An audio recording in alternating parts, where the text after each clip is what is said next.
بسم اللہ الرحمن الرحیم۔ السلام علیکم۔ پروگرام الکلام میں خوش آمدید۔ میں ہوں آپ کا میزبان محمد شعیب رضا۔ ناظرین کرام، آج کی نشست میں ہم سورہ یاسین کی کچھ آیات کو سمجھنے کی کوشش کریں گے اور اس کے ساتھ ساتھ کچھ بہت اہم سوالات کو پروگرام کا حصہ بنائیں گے۔ حسب سابق ہمارے ساتھ شریک گفتگو ہیں جناب محمد امانت رسول صاحب۔ امانت صاحب، بہت شکریہ آپ کے وقت کا۔ میری معاونت کے لیے موجود ہیں جناب شارق رسول۔ شارق، تھینک یو سو مچ۔ ناظرین کرام، آپ کی اسکرین پہ ہمارا واٹس ایپ نمبر آ رہا ہوگا، آپ اپنے سوالات ہمیں بھیج سکتے ہیں، ہم انشاءاللہ آپ کے سوالات کو ضرور پروگرام کا حصہ بنائیں گے۔ امانت صاحب، ہم گفتگو کر رہے تھے سورہ یاسین اور 23واں پارہ ہم نے شروع کیا تھا۔ آپ نے فطرنی جو لفظ ہے اس پہ بڑی خوبصورت جو ہے نا وہ بات کی تھی، گفتگو کی تھی۔ اپنی گفتگو کا آغاز کیجیے گا، بتائیے گا کس آیت سے آپ گفتگو شروع کریں گے؟ آج بسم اللہ الرحمن الرحیم، آج جو آیت ہے وہ آیت ہے 25۔ جی، لیکن آپ یہ دیکھیے کہ ہم نے کل کے پروگرام میں جو بات کی تھی نا، وہ اس میں ایک یہ میسج تھا، ایک یہ پیغام تھا کہ جو اسلوب اختیار کیا وَمَا لِيَ لَا أَعْبُدُ الَّذِي فَطَرَنِي، یعنی کہ مجھے کیا ہو گیا کہ میں کیوں نہ عبادت کروں اس کی جس نے مجھے پیدا کیا۔ تو گویا کہ جو مخاطبین ہیں، انکار کرنے والے ہیں، ان کے لیے انداز ملامت ہے، انہیں اس طرف متوجہ کیا جا رہا ہے۔ ایک تو یہ بات ہے، اور دوسری بات جو ان سے وہ یہ ہے کہ جس پہ میں ایمان لایا ہوں اور جس کی میں عبادت کرتا ہوں وہ پیدا نہیں ہوا، وہ پیدا کرنے والا ہے۔ بے شک۔ ایک تو یہ ہو گیا، یعنی اس سے یہ معلوم ہو گیا کہ غلطی میری نہیں ہے، غلطی تمہاری ہے۔ اور یہ غیر عقلی بات ہے، یعنی شرک جو ہے یہ عقل اس کو قبول نہیں کرتی۔ شرک کو قبول کسے کرتی ہے عقل؟ توحید کو قبول کرتی ہے۔ کیوں؟ اس لیے کہ جو خالق ہے مخلوق نہیں ہے، پیدا کرنے والا ہے، وہ میرا رب ہے، میں اس کی عبادت کرتا ہوں۔ اب ہم نے یہ بھی بیان کر دیا تھا کہ اللہ سبحانہ و تعالیٰ کی جو ذات ہے وہی اختیار رکھتی ہے اور اسی کے دست قدرت میں سارا اختیار ہے۔ جی۔ اور جن کی یہ پوجا کرتے ہیں یہ کسی طرح بھی کام نہیں آ سکتے، یعنی نہ یہ خدا کے کوئی چہیتے ہیں جی جی، اور نہ یہ کوئی زور آور ہیں خدا سے بڑھ کر کے بھئی زبردستی اپنی بات کو منوا لیں گے۔ اب اس کے بعد فرمایا کہ انی اذا لفی ضلال مبین، یعنی اگر میں اس طرح ہوں تو پھر بے شک اس وقت میں ایک کھلی ہوئی گمراہی میں ہوں گا۔ یعنی اگر یہ میرے عقائد ہوں جو تمہارے ہیں تو پھر یہ تو گمراہی والی بات ہو جائے گی نا۔ بالکل۔ اچھا، یہ وہ ساری بات جو ہے، یہ گفتگو ہے، یہ اس شخص کی ہے جو حضرت موسیٰ علیہ السلام کے پاس پیغام لے کے آیا تھا۔ جی، حضرت موسیٰ اور حضرت ہارون، قوم آپ کی دشمن ہو گئی ہے۔ یہ اس کا ذکر جو سورۃ المومن میں بھی جس کا ذکر ہوا ہے۔ اب اس کے بعد فرمایا کہ انی آمنت بربکم فاسمعون، کہ میں تمہارے رب پر ایمان لایا تو میری بات کو تم سنو۔ یعنی جو جسے تم اپنا رب مانتے تو ہو، نہیں مانتے ہیں، یعنی یہ مانتے ہیں کہ یہ خدا ہے، ٹھیک ہے، لیکن یہ ہے کہ وہ جو چونکہ شرک کی صورت بن جاتی ہے نا، دوسروں کو ساتھ ملا لیا خدا کا، کہ اختیارات میں شریک ٹھہرا دیا، یعنی وہ اختیارات تقسیم جیسے وہ کر دیتے ہیں۔ تو یہ تو فرمایا فاسمعون، کہ میری بات کو تم سنو۔ قیل ادخل الجنۃ، اب ارشاد ہوا کہ داخل ہو جاؤ جنت میں۔ اب یہ جو صاحب ہیں اور ان سے جو یہ جو گفتگو اور مکالمہ ہے، یہ تو برزخ کا، عالم برزخ کا مکالمہ، یعنی دنیا سے یا تو جانے کے بعد کا ہے۔ میں اس پر مفسرین کرام کی آراء پیش کر دیتا ہوں۔ جی ضرور۔ ایک تو رائے یہ ہے کہ قوم نے ان کو شہید کر دیا، اچھا، تو اس وقت یہ بشارت دی گئی جنت کی، ایک تو یہ بات بیان کی جاتی ہے۔ دوسری جو رائے بیان کی جاتی ہے وہ یہ ہے کہ ہجرت انہوں نے کی تھی تو اس وقت اللہ تعالیٰ نے ان کو یہ بشارت دی تھی کہ داخل ہو جاؤ جنت میں۔ یا تیسری بات یہ بیان کی جاتی ہے کہ جب وہ مقصد پورا ہو گیا ان کا زندگی کا اور ان کی موت کا وقت آیا تو اس وقت پھر ان کو یہ بشارت دی گئی۔ صحیح۔ اب دیکھیے، فرمایا قیل ادخل الجنہ، کہا گیا کہ جنت میں داخل ہو جاؤ۔ قال یا لیت قومی یعلمون، تو کہا اسی اللہ کے بندے نے، رجل مومن نے کیا کہا کہ یا لیت، کہ کاش قومی یعلمون، میری قوم جانتی اللہ کہ میں کس حال میں ہوں، تو میرے اس حال کو میری قوم جانتی کہ بھی دنیا میں انہوں نے مجھے ستایا، میرا انکار کیا یا میری جان کے دشمن بن گئے، لیکن ان کو پتہ چل جائے کہ بھئی میں کس حال میں ہوں دنیا سے جانے کے بعد۔ صحیح، یعنی اب میں اس جنت کے اندر ہوں، اب جنت کے اندر ہوں، اللہ کی نعمتوں سے میں لطف اندوز ہو رہا ہوں اور وقت میرا اچھا گزر رہا ہے، تو یہ کاش میری قوم یہ بھی جانتی، مان لیتی تو اس طرح ہی اس کو بھی اب یہاں پہ یہ آپ ایک دیکھ لیجئے کہ دنیا سے جانے کے بعد اب رابطہ کوئی نہیں ہے، یہ قرآن پاک بیان کر رہا ہے۔ بالکل اچھی بات، بہت اہم بات کی آپ نے۔ یعنی اب یہ جو رابطے کی بات کی جاتی ہے، وہ ایک پروگرام میں نے آپ کو بخاری شریف کی حدیث میں نے آپ کو بتائی تھی کہ جو غزوہ بدر کے جو لوگ مارے گئے تھے کفار، ان سے رسول اللہ صلی اللہ علیہ وسلم نے جو بات کہی تھی کھڑے ہو کر، تو وہ ایک بحیثیت رسول آپ نے ان کو کہا، لیکن آپ نے یہ بھی فرما دیا کہ یہ جواب نہیں دے سکتے، یعنی یہ ان کا جواب ہم نہیں سن سکتے، یہ جواب نہیں دے سکتے، جس طرح آپ مجھ سے بات کر رہے ہیں تو میں آپ کو جواب دے رہا ہوں، تو اس طریقے سے جو دنیا سے چلا گیا وہ نہیں جواب، لیکن چونکہ پیغمبر یہ فرما رہے ہیں، پیغمبر کا معاملہ مختلف ہے کہ انہوں نے اس وقت ان کو آگاہ کیا، اور پھر یہ ہے کہ جو زندگی گزار رہے ہیں، جو زندہ ہیں زمین پر دنیا میں، ان کے لیے بھی ایک عبرت کا یہ سامان بن گیا۔ صحیح۔ تو یہاں پر یہ فرمایا کہ کاش میری قوم جانتی، تو گویا کہ ان کا دنیا کے ساتھ کوئی رابطہ مرنے کے بعد نہیں ہے۔ صحیح۔ مولانا صاحب، میں اگر آپ اجازت دیں تو یہاں پہ ایک سوال آپ کے سامنے رکھنا چاہوں گا۔ اب ایک فرد واحد ہے جو ایمان لایا ہے اور پوری قوم اس کی مخالفت میں کھڑی ہے، یعنی بہت کم لوگ ہیں، قوم کے مقابلے میں صرف ایک فرد کا ایمان لانا اس بات کی دلیل نہیں کہ جو حق کو قبول کرنے کے لیے جو معیار ہے وہ اکثریت یا اقلیت نہیں ہے؟ اگر ایک شخص بھی حق کو قبول کرے گا تو وہ حق کو صحیح قبول کرنے والا ہوگا۔ آج کے جو ہمارے معاشرتی فیصلے ہیں، ہم ان فیصلوں کے تناظر میں اس بات کو کیسے دیکھ سکتے ہیں اور اس سے کیسے سبق حاصل کر سکتے ہیں؟ اس پہ شاید پہلے ہم نے تفصیل کے ساتھ بات کی تھی، لیکن میں اس کا ایک خلاصہ آپ کے سامنے رکھ دیتا ہوں۔ یہ جو معاشرتی، سماجی اور سیاسی مسائل ہوتے ہیں نا، ان میں جو انسان کا اختلاف ہوتا ہے یا انسان کی مشاورت ہوتی ہے یا ان مسائل کو حل کرنا ہوتا ہے، تو اس کے لیے میں نے فصل نزاع کا ایک لفظ استعمال کیا تھا کہ یہ سب کچھ ہوتا ہے جھگڑوں کو حل کرنے کے لیے، یا آپ کی جمہوریت ہے، آپ کی سیاست ہے، آپ کی حکومت ہے، تو ان میں جو اختلاف کی ایک صورت بنتی ہے، تو یہاں پر حق اور باطل کوئی نہیں ہوتا۔ یہ نہیں کہا جاتا کہ فلاں جماعت حق پر ہے تو فلاں جماعت باطل پر ہے۔ یہاں پر جو بھی طریقہ اختیار کیا جاتا ہے، ہم اس کو کہتے ہیں کہ یہ مسئلہ حل کرنے کا، جھگڑے کو ختم کرنے کا ایک طریقہ ہے۔ یہ معاشرتی، سماجی اور سیاسی حوالے سے۔ باقی جب ہم اسلام اور کفر کی بات کرتے ہیں، حق اور باطل کی بات وہاں پر ہوتی ہے۔ صحیح نہیں، یعنی اب یہ جو صاحب ہیں رجل مومن، حضرت موسیٰ اور ہارون کے ساتھی ہیں، ان کے زمانے میں موجود ہیں۔ اللہ نے جو حق موسیٰ اور ہارون پر اتارا اس کو انہوں نے قبول کیا، اور واضح طور پر جو اللہ کے دین کی تعلیمات ہیں، قوم اس کی نافرمانی کر رہی ہے، اس کی مخالفت کر رہی ہے، اس کے خلاف چل رہی ہے، تو یہ یہاں پر حق اور باطل بالکل واضح ہے۔ لیکن جب مسئلے معاشرتی، سماجی اور سیاسی نوعیت کے ہوتے ہیں تو ان کو پھر حل کرنے کے لیے مل بیٹھ کر پھر فیصلے ہوتے ہیں، پھر ان پر اختلافات بھی انسان کے ہوتے ہیں۔ تو یہ دونوں چیزیں بالکل مختلف ہیں۔ ان کو اصل میں ہمارے معاشرے میں اس حوالے سے بڑی ایمبیگوٹی، ابہام بڑا پایا جاتا ہے کہ لوگ جذباتی انداز میں اپنے آپ کو حق پر کہتے ہیں، جی ہم حق پر ہیں، وہ دوسرا جو ہے وہ باطل ہے، وہ جھوٹ پر کھڑا ہوا ہے۔ تو یہ طریقہ سیاست کرنے کا نہیں ہوتا۔ لیکن یہ معیار بھی تو نہیں ہے کہ ایک طرف زیادہ لوگ ہیں تو اس لیے وہ حق پہ ہیں، اور ایک طرف کچھ مختصر لوگ ہیں تو اس لیے وہ حق پہ نہیں ہے۔ یہ معیار بھی تو نہیں ہے۔ دیکھیے، سیاست میں جو مسائل ہوتے ہیں ان کے حل کرنے کا طریقہ یہی ہوتا ہے، اکثریت اور اقلیت کا طریقہ اختیار کیا جاتا ہے، ووٹنگ ہوتی ہے، دیکھا جاتا ہے۔ آپ خلافت میں بھی دیکھ لیجئے کہ جب ان کا چناؤ ہوا تو اسی بات کو ہی مد نظر رکھا گیا۔ تو یہ جو چیز ہوتی ہے نا، یہ اس کو آج کی دنیا میں، جمہوریت میں اس بات کو مانا جاتا ہے۔ اب لوگ کہتے ہیں جی پڑھے لکھے لوگ اور دوسرے لوگ برابر ہو جاتے ہیں۔ بھائی وہ دونوں انسان ہیں نا، ان کے بنیادی حق ہیں۔ رائے کا حق جس طرح ایک پڑھے لکھے کو ہے، اسی طرح رائے کا حق ایک ان پڑھ کو بھی ہے۔ لیکن ان پڑھ کہہ لیجیے یا کم تعلیم یافتہ ہے، اب آپ ایجوکیٹ کیجئے، لوگوں کو بتائیے۔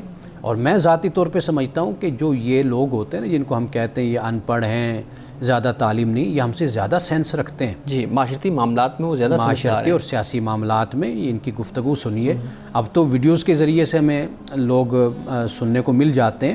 تو پڑھے لکھے لوگ ہر وقت پڑھائی میں بیٹھے ہوئے ہیں، اندر بند ہیں، وہ باہر ان کا رابطہ نہیں، تعلق نہیں ہے، عوامی سطح پر ان کا آنا جانا نہیں ہوتا، تو وہ اپنی کتابوں کے اندر اپنے نظریات اور تھیوریز جو ان سی ہوتی ہیں ان کے اندر وہ بند ہوتے ہیں. صحیح. تو میں نے شعور زیادہ دیکھا ہے کہ ایسے لوگوں میں کہ جو باہر کاروبار کر رہے ہیں، بیٹھے ہوئے ہیں.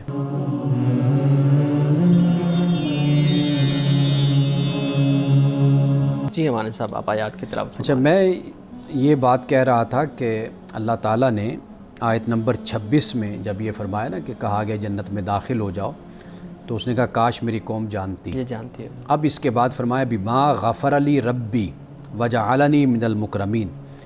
اور یہ وجہ کیا ہے؟ کہا کہ بھی میری قوم کو یہ پتہ چل جائے، یہ جان لے کہ بما غفر لی ربی، کہ میرے رب نے مجھے بخش دیا، وجعلنی من المکرمین، اور مجھے عزت والوں میں اللہ تعالیٰ نے شامل کر دیا.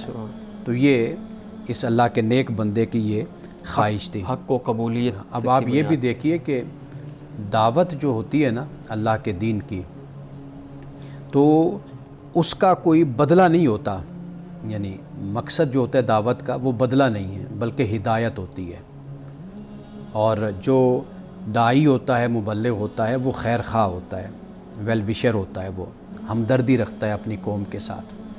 یہ انداز یہاں پر ہمیں نظر آتا ہے کہ یعنی ان کی جو بے چینی ہے اللہ کے نیک بندے کی، وہ یہ کہ کاش میری قوم کو پتہ چل جائے کہ اللہ نے مجھے جنت میں بھیجا ہے، مجھے معاف کر دیا ہے، مجھے عزت والوں میں شامل کیا ہے.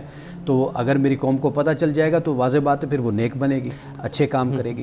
تو یہاں پر خیر خواہی اور ہمدردی کا جذبہ موجود ہے. اگرچہ آپ نے جو مفسرین کی آراء بیان کی ہیں اس میں ایک رائے ہمیں یہ بھی ملتی ہے کہ قوم نے ان کو شہید کر دیا. اب شہید کر دیا، اس کے باوجود ان کا ایک بطور دائی ان کا جذبہ کیا ہے کہ کاش میری قوم جانتی ہوتی کہ اللہ رب العزت نے مجھے بخش دیا ہے اور مجھے اس طرح کے انعام میں شامل کر دیا ہے. تو آج کا جو دائی ہے، آج کا جو دعوت دینے والا ہے، خطیب ہے، اسکالر ہے، امام ہے، وہ اپنے اندر اس طرح کی صفات کیسے پیدا کرے؟ ہم دیکھتے ہیں کہ یہ صفات آج کے دائی میں نہیں ہے. دیکھیے، اگر کوئی یہ صفات اپنے اندر پیدا نہیں کر سکتا تو اس کو پھر دعوت کا، تبلیغ کا کام نہیں کرنا چاہیے. یہ کام ایسا ہے کہ جب آپ کوئی اچھی بات دوسروں تک پہنچاتے ہیں تو آپ کا جو سامنا ہوتا ہے وہ مختلف طبائع اور مزاج کے لوگوں سے ہوتا ہے، مختلف افکار و نظریات رکھنے والے لوگوں سے ہوتا ہے. تو لہٰذا یہ کام وہ ہے کہ بھلائی کا کام، کہ اس کے لیے انسان کو اپنے اندر بڑی وسعت قلبی پیدا کرنی ہوتی ہے. جب آپ دین کا کام کر رہے ہیں تو پھر دین کو تجارت مت بنائیے، پھر اخلاص اور تقوی کے ساتھ کام کیجئے، اور پھر اپنا کریکٹر اور اپنا کردار بھی اتنا اچھا اور اتنا اعلیٰ رکھیے کہ لوگ اس پر انگلی نہ اٹھا سکیں. یعنی اگر تجارت کرنی ہے تو تجارت کا میدان کھلا ہے، آپ تجارت کریں، کاروبار کریں. سیاست کرنی ہے تو سیاست کھل کر آپ کے جس میدان میں بھی آپ نے جانا جائیے. لیکن ہاں، اگر آپ دین کو چنتے ہیں، مذہب کو چنتے ہیں، دعوت و تبلیغ کو چنتے ہیں، اس کا انتخاب کرتے ہیں، تو پھر سب سے پہلے اپنی شخصیت پر کام کیجئے. صحیح. اپنے کردار پر، اپنے اخلاق پر، اپنا تزکیہ نفس کیجئے، تطہیر نفس کیجئے. اپنے آپ کو دیکھیے، انبیاء علیہ السلام نے دعوت و تبلیغ کا کام کیا، پورا معاشرہ ان کے کردار پر کبھی انگلی نہیں اٹھا سکا، اور انہوں نے اپنے کردار کو سب سے پہلے پیش کیا کہ میں تمہارے اندر رہا ہوں. دشمنان دین جو تمسخر بھی کرتے ہیں، استہزاء بھی کرتے ہیں، لیکن کبھی ذاتی کردار پر وہ کوئی بات نہیں کر سکے. رسول اللہ صلی اللہ علیہ وسلم کی ذاتی آپ شخصیت کو دیکھ لیجئے کہ اس پر بھی کسی کی جرت نہیں تھی کوئی بات کر سکے، تھا ہی نہیں کوئی عیب، کوئی غلطی اس طرح کی. تو لہٰذا یہ جب آپ انبیاء اور رسول کا راستہ اختیار کرتے ہیں تو پھر آپ بنیادی طور پر آپ معاشرت میں ہیں، آپ اجتماعیت میں ہیں، آپ کہیں پر ہیں، تو اپنی نظروں کو پاکیزہ رکھیں اور اپنے کردار اور اپنے اخلاق کو پاکیزہ رکھیں تاکہ لوگ آپ کی شخصیت پر اعتراض نہ کر سکیں. جب آپ پر اعتراض ہوگا تو نعوذ باللہ واضح بات ہے کہ پھر دین پر اور مذہب پر پھر اعتراض ہوتا ہے. تو لہٰذا میں یہ کہتا ہوں کہ اگر کوئی مفاد پیش نظر ہو تو پھر دین کا راستہ نہ اختیار کیجیے. صحیح. جی. اب اس کے بعد فرمایا کہ وما انزلنا علی قومہ من بعدہ من جند من السماء وما کننا منزلین، اور اس کے بعد اس قوم پر یعنی اس کی قوم پر ہم نے آسمان سے کوئی فوج نہیں اتاری، اور فرمایا کہ ہم فوج نہیں اتارا کرتے، یعنی ان کو عذاب دینے کے لیے کوئی فوجیں نہیں آتی ہیں اللہ رب العزت کی طرف یعنی کہ اللہ نے ان کی ایک بے چارگی اور بے بسی کو بیان کیا ہے کہ یہ مخلوق ہے میری، تو اگر یہ نافرمان ہوتی ہے، سرکش ہو جاتی ہے، تو ان کو جو میں سزا دیتا ہوں، مجھے کوئی بڑی فوج کا کوئی اہتمام نہیں کرنا، کوئی یعنی کسی آرمی خاص اہتمام کی ضرورت ہی نہیں، بس وہ اللہ کا کن فیکون والا معاملہ ہوتا ہے۔ بالکل۔ تو یہاں پر اب ایک بات تو آپ یہ دیکھیے نا کہ ایک تو اللہ سبحانہ و تعالیٰ براہ راست بھی تصرف کر سکتا ہے، بالکل صحیح، تو یہ بات ہمارے سامنے آ جاتی ہے، اور دوسری بات یہ بھی سامنے آتی ہے کہ کامیابی کا معیار دنیا نہیں آخرت ہے، یعنی کامیاب شخص وہ ہے کہ جس کی آخرت، کیوں؟ اس لیے کہ وہ جو رجل مومن ہے اب اس کی وہ کامیاب، دیکھیے آخرت اس کی۔ اب یہ لوگ جو ان سے انہوں نے اپنی دنیا بنائی لیکن اپنی آخرت کو انہوں نے برباد کر لیا۔ اب فرمایا کہ ان کانت الا صیحۃ واحدۃ فاذا ہم خامدون، تو فرمایا کہ جو طاقتور ہوتا ہے نا، اس کے لیے جو زمین کا طاقتور ہے تو اس کے لیے فقط ایک لمحے کی صدا جو ہے وہ کافی ہوتی ہے اللہ رب العزت کی طرف اللہ کی طرف سے۔ اللہ، یعنی یہ کوئی سمجھ لے کہ میں فرعون ہوں، میں نمرود ہوں، میں قارون ہوں، حامان بڑے ہوں، طاقتور، شداد ہوں، تو وہ کچھ نہیں ہے۔ آپ انسانی تاریخ کو پڑھ کر دیکھ لیجئے کہ کتنے بڑے بڑے جابر حکمران آئے، ایسے لگتا تھا کہ شاید ان کا کبھی سورج غروب نہیں ہوگا اقتدار کا، بلکہ قوموں کو دیکھ لیجئے کہ کیسے وہ سمٹ گئی ایک جگہ پر۔ تو لہٰذا یہاں پر یہ فرمایا ان کانت الا صیحۃ واحدۃ، بس ایک دھماکہ ہوا تو پھر کیا ہوا، فاذا ہم خامدون، تو یکا یک اچانک وہ سب بجھ کر رہ گئے، جیسے ایک انگارہ شعلہ بجھ جاتا ہے اس طرح وہ قوم بجھ کر رہ گئی، یعنی صفا ہستی سے وہ بالکل ان کا وجود۔ یہاں پر یہ فرمایا۔ اب اس کے بعد فرمایا کہ یا حسرتن علی العباد، افسوس ہے بندوں کے اوپر، بندوں پہ افسوس ہے، ما یاتی من رسول الا کانوا بہ یستہزئون، کہ جو رسول بھی ان کے پاس آیا انہوں نے اس کا مذاق اڑایا، اللہ، ان کا طریقہ کار یہی رہا۔ اور اس طرح تکبر ہوتا ہے انسان میں پہلے، پھر انسان اس تکبر کی بنیاد پر استہزاء کرتا ہے، تمسخر اڑاتا ہے۔ تیسرا کام جو ہوتا ہے استہزاء کے بعد پھر وہ انجام ہوتا ہے، پہلے تکبر، یعنی یہ قوم کی طرف سے تکبر ہوتا تکبر، پھر اس کے بعد استہزاء، جی، مذاق اڑانا، پھر اس کے بعد انجام۔ یہ قرآن پاک اگر ہم پڑھتے ہیں تو ہمیں یہ چیز وہاں پر نظر آتی ہے، یہ بات صحیح۔ اب اس کے بعد فرمایا الم یروا کما اہلکنا قبلہم من القرون، کہ کیا انہوں نے دیکھا نہیں ہے کہ ہم نے ان سے پہلے کتنی قوموں کو ہلاک کر دیا، انہم الیہم لا یرجعون، اب وہ ان کی طرف واپس آنے والی نہیں ہے، جو چلے گئے ہیں جو چلے گئے بس وہ چلے گئے۔ یعنی اس سے ایک جو تناسخ کا نظریہ ہوتا ہے، انکارنیشن غالباً اس کو کہتے ہیں، کہ انسان کوئی روح بدل کر وہ واپس آ جائے گا واپس کسی آ اور جاتا جنم میں، یا ہے۔ اس وہ طرح کہتے ہیں کہ جو بدعمل شخص ہوتا ہے وہ بری شکل میں، کسی جانور کی شکل میں، خنزیر کی شکل میں آتا جانور یا ہے، جن کی تو یہ اسلام نے یہ بتا دیا کہ جو چلا گیا سو وہ چلا گیا، واپس تو اس کے بعد ان کی واپسی نہیں ہونی۔ یہ تاریخ اور یہ داستانیں رہ جاتی ہیں جس سے انسان سبق حاصل کر سکتے۔ اگر آپ نے بریک لینی ہے تو لے لیں، ایک آیت ہے، اس کے بعد پھر بات مکمل ہو جائے گی ہماری۔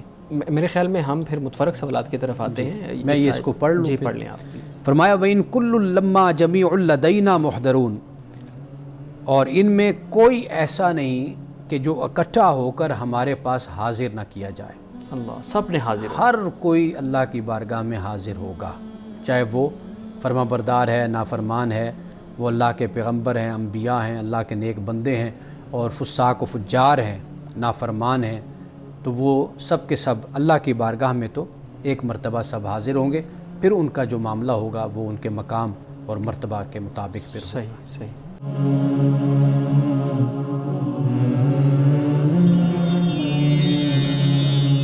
کچھ متفرق سوالات ہیں آپ کے سامنے رکھتا ہوں۔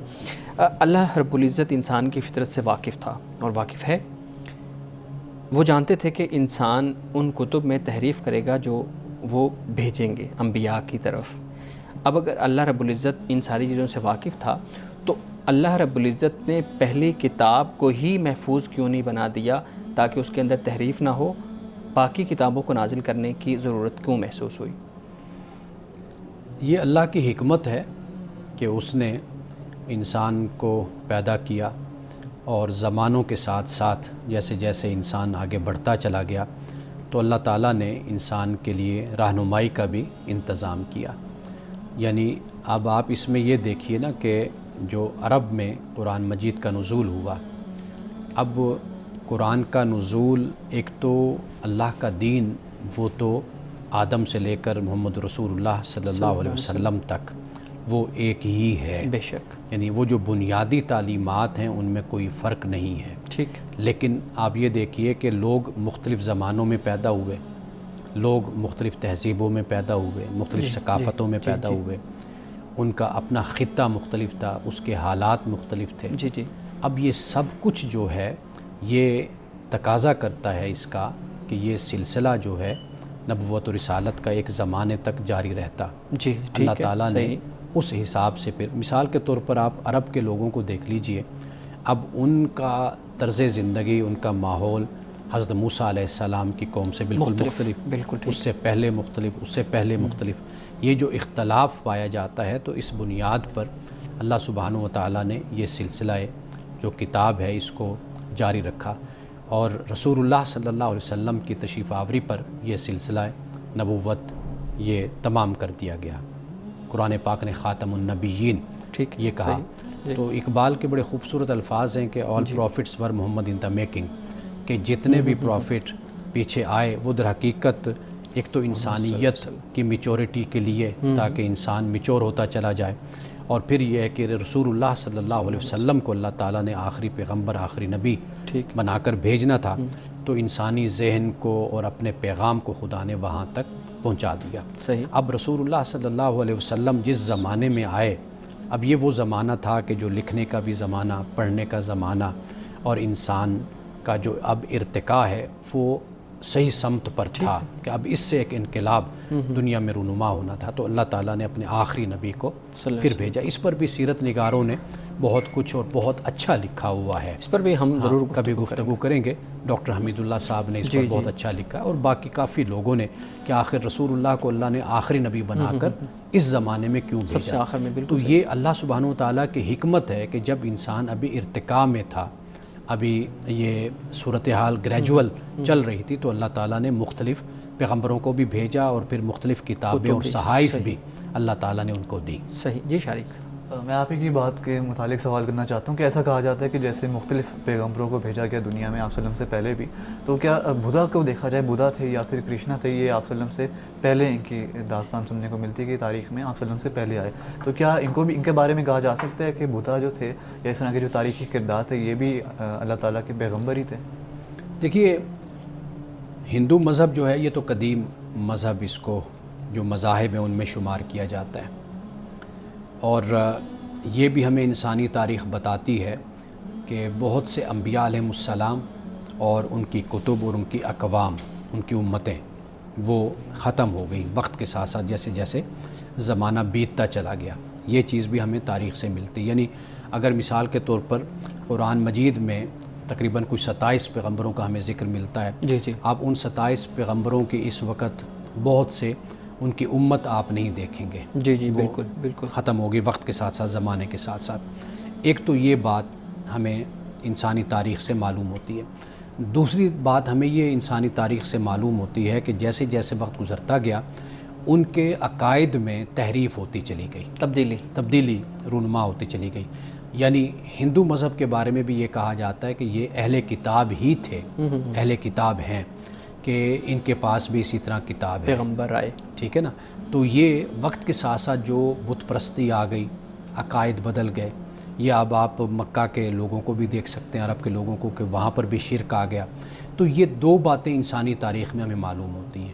ایک تو یہ ہے کہ بالکل ہی ان کا وجود ہی ختم ہو گیا وقت کے ساتھ ساتھ. اب مثال کے طور پر حضرت داؤد علیہ السلام کی زبور ہے، کہا جاتا ہے کہ یہ جو بیروت کا علاقہ ہے اس طرف کوئی تھوڑے سے کچھ لوگ لوگ شاید موجود آپ کو ماننے والے یا آپ کی فرمانبرداری اطاعت کرنے والے آپ کو نبی پیغمبر مانتے ہیں، تو ایک تو یہ صورت بن جاتی ہے نا، تو ہم یہ کہہ سکتے ہیں ان کے بارے میں، اور علماء نے اس پر لکھا ہے، جیسے ہم ابوالکلام آزاد صاحب کا حوالہ دیتے ہیں، اس کے علاوہ دیگر مورخین نے بھی ان کو پیغمبر میں ہی شمار کیا ہے۔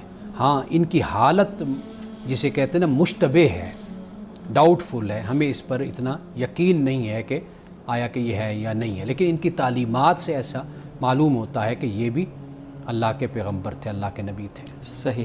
مولانا صاحب ایک سوال ہے جو آج کے جو حالات ہیں، خاص طور پہ سیلاب کا معاملہ ہے، اس حوالے سے زلزلہ متاثرین کی مدد کے لیے زکوٰۃ کی ادائیگی کو اس کی مقرر کردہ وقت سے یا تاریخ سے پہلے ادا کیا جا سکتا ہے، یعنی آنے والے سال کی زکوٰۃ اس سال ادا کر دی جائے؟ فقہاء کرام نے اس کے لیے غالباً ایک لفظ استعمال کی، اصطلاح تعجیل الزکوٰۃ، اس کو کہتے ہیں زکوٰۃ کو جلدی ادا کرنا، تو یہ جائز ہے، اس طرح کیا جا سکتا ہے۔ بلکہ آپ یہ دیکھیے کہ ایک ذمہ داری آپ پر عائد ہوتی ہے 6 مہینے کے بعد، آپ اس ذمہ داری کو جذبے کے ساتھ، اخلاص کے ساتھ، تقویٰ کے ساتھ پہلے ادا کرنا چاہتے ہیں تو آپ اس کو کر سکتے ہیں، یعنی اس کا بلکہ زیادہ ثواب اور اجر ہوگا کہ اب آپ کی جو یہ رقم ہے یہ خاص ایسے لوگوں کے لیے خرچ ہو رہی ہے کہ جو اس وقت مصیبت میں ہیں اور سیلاب میں گھرے ہوئے ہیں اور تکالیف میں۔ لیکن پھر وہ جو ہولان ہول کا جو معاملہ ہے وہ کیسے پورا ہوگا؟ ہولان ہول کا معاملہ یہی ہوگا نا، اب یہ تو نہیں نا کہ 6 مہینے پہلے اگر وہ زکوٰۃ دے رہے ہیں اب 6 مہینے کے بعد پھر وہ زکوٰۃ دیں گے، اب 6 مہینے کے بعد تو وہ زکوٰۃ نہیں دیں گے۔ ہولان ہول کا مطلب یہ ہے کہ سال میں ایک دفعہ سال گزر جائے گا، صحیح، تو یہ زکوٰۃ کی ادائیگی ہو جائے گی۔ ٹھیک جی، شارق آپ بھی سوال رکھیے گا مولانا صاحب کے سامنے۔ اچھا، یہ جو ہولان ہول کا معاملہ ہے یہ بھی ہمارے فقہاء کرام نے اچھا اس یہ کو اصطلاح بیان جو کیا ہے ہے، ورنہ کوئی لازم اور ضروری نہیں ہے اس طرح۔ اچھا ٹھیک جی شارق۔ خدا کے وجود کے متعلق مختلف تصور آتے ہیں، ایک اسلامی تصور بھی اور ایک وہ جس کے بارے میں ہم نے بات کی کہ ہندوازم اور بدھزم کا بھی ایک مختلف تصور ہے۔ اب ہمارے ہاں جو یہ تصور پایا جاتا ہے، شاید ہمیں مزید کلیریفیکیشن کی ضرورت ہے کہ ہم سمجھتے ہیں کہ اللہ تعالیٰ جو ہے وہ ہم سے ایک الگ شخصیت ہے جو کہ آسمان کے اوپر بیٹھے ہوئے ہیں اور وہ تمام چیزوں کو کنٹرول کر رہے ہیں، جبکہ ہندوازم اور بدھزم کا تصور خدا کے متعلق یہ ہے کہ خدا جو ایک انرجی ہے جو کریٹ بھی کرتی ہے، نظام کو چلاتی بھی ہے، پھر اس کو ختم بھی کرتی ہے، اور ہم بھی اسی انرجی کا حصہ ہیں۔ تو اس لیے صوفیہ نے بھی کہا کہ جو ہم لوگ ہیں ہم میں ہی خدا موجود ہے، وحدت الوجود کا جو نظریہ ہے، تو ایک انرجی، ایک فورس کو خدا مانتے۔ تو خدا حقیقت میں کیا ہے، اس کے وجود کو کیسے سمجھا جا سکتا ہے؟ دیکھیے ہم خدا کے بارے میں اتنا جان سکتے ہیں جتنا خدا نے ہمیں بتایا اپنے پیغمبروں کے ذریعے سے، ہمارے پاس اس کے علاوہ کوئی اور سورس، کوئی اور ذریعہ نہیں ہے کہ ہم خدا کو جان سکیں۔ قرآن مجید نے جہاں اسماء کو بیان کیا، اسماء الحسنہ جن کو ہم کہتے ہیں، در حقیقت یہ اللہ تعالیٰ کی صفات ہیں، اور ان صفات کے ذریعے سے ہم خدا کو مان سکتے ہیں۔ جیسے ہم نے سورۃ یاسین میں بھی پڑھا، اللہ سبحانہ و تعالیٰ خالق ہے، وہ پیدا کرنے والا ہے۔ قرآن مجید نے ہی ہمیں بتایا کہ وہ رحمان ہے، وہ رحیم رحم کرنے والا ہے۔ قرآن مجید نے ہمیں بتایا کہ وہ عادل ہے، عدل کرنے والا ہے، وہ اپنے بندوں کے ساتھ ظلم نہیں کرتا۔ قرآن مجید نے ہی ہمیں بتایا کہ وہ مصور ہے، جی تصویر بنانے والا ہے۔ قرآن مجید نے ہی اللہ سبحانہ و تعالیٰ کی صفات کے ذریعے سے ہمیں اس کی ذات کے بارے میں بتایا ہے۔ بس ہمارے پاس اتنا ہی علم ہے، چونکہ ہم محدود ہیں۔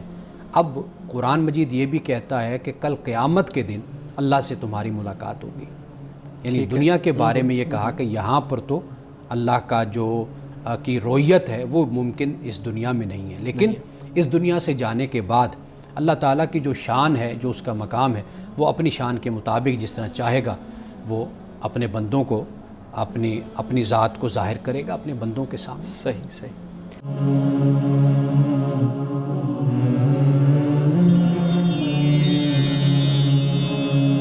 انسان جب دنیا سے چلا جاتا ہے تو کیا وہ اس پلین کو، فزیکل پلین کو آبزرو کر پاتا ہے، محسوس کر پاتا ہے، یا پھر وہ ایک ایسی جگہ ہوتا ہے جو کہ اس دنیا سے، ٹائم اینڈ اسپیس سے ماورا ہے؟ انسان کیسا محسوس کرتا ہے دنیا سے جانے کے بعد؟ دیکھیے ہم محسوس کریں گے جب ہم جائیں گے، ایک تو انسان اس تجربے سے گزرے گا تو پھر انسان اس کو زیادہ بہتر جانتا ہے، لیکن اصل جو چیز ہے قرآن مجید نے جس کو بیان کیا ہے، ایک تو قرآن پاک نے شہداء کی حالت کو بیان کیا ہے، یعنی اب وہ اللہ کے جو نیک بندے ہیں جو اللہ کی راہ میں جان دیتے ہیں، جی قرآن مجید نے کہا کہ وہ زندہ ہیں، ان کو تم مردہ مت کہو، لیکن فرمایا لا تشعرون، تمہیں ان کی زندگی کا شعور نہیں ہے، یہ بھی ہمیں ساتھ بتا دیا۔